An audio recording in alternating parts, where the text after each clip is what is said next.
Welcome to another episode of Here's Hope. I'm really glad you chose to tune in. Have you been trying to make plans for your future?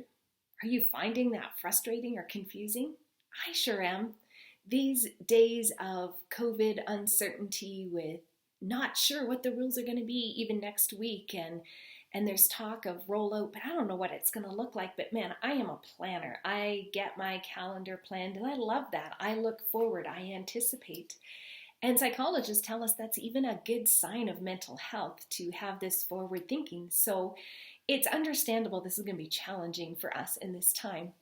I found myself the other day trying to make some decisions about the future. And I realize as I'm talking to other people, we all are in this situation. What about my job security? What about my business? What decisions should I be making around my business?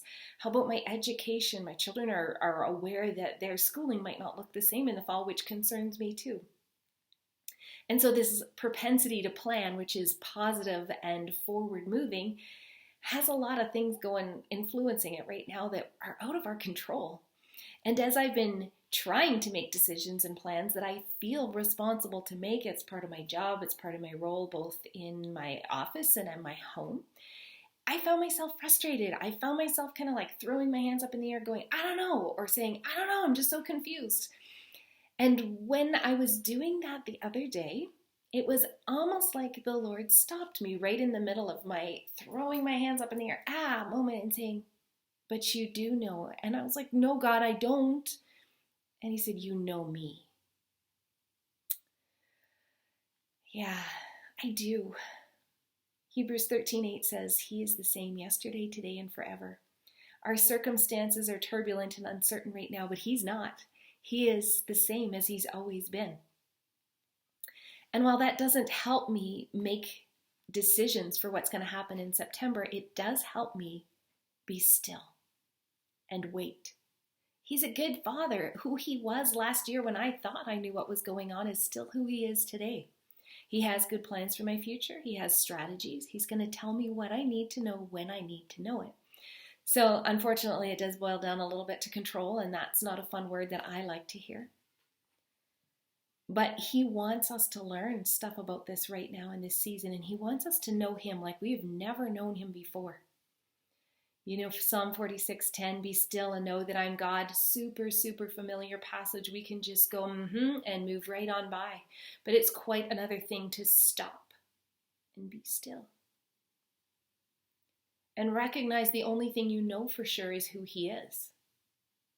And that is a place that is an anchor for our souls.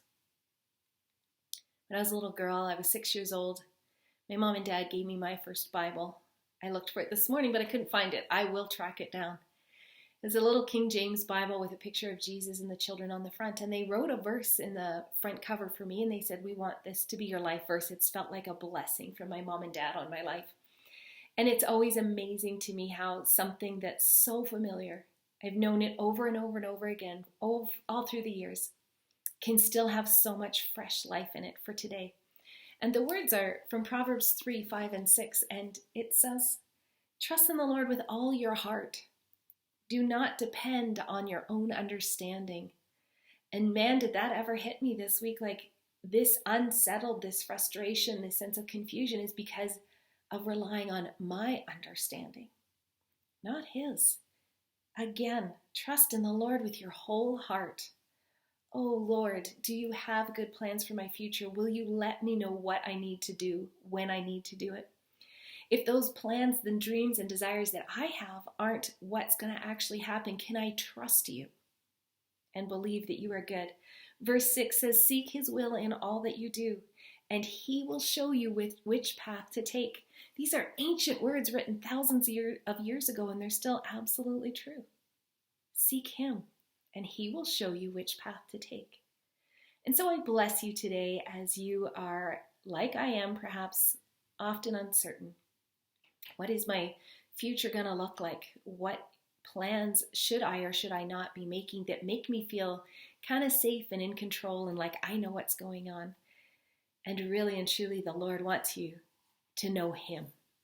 And as you know him, in the right day, in the right time, which is never quite my time, and never feels like a minute and a half too soon, He's going to let us know what we need to know, when we need to know it, for the plans and the purposes that He has for us.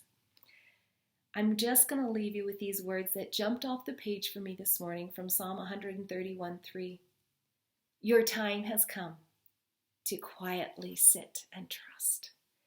And so I bless you, even as you're watching this, to be able to sit quietly and trust. He is with you. He is good. His nature and His character has not changed, and His plans and His purposes for you are good. I bless you to know Him in Jesus' name.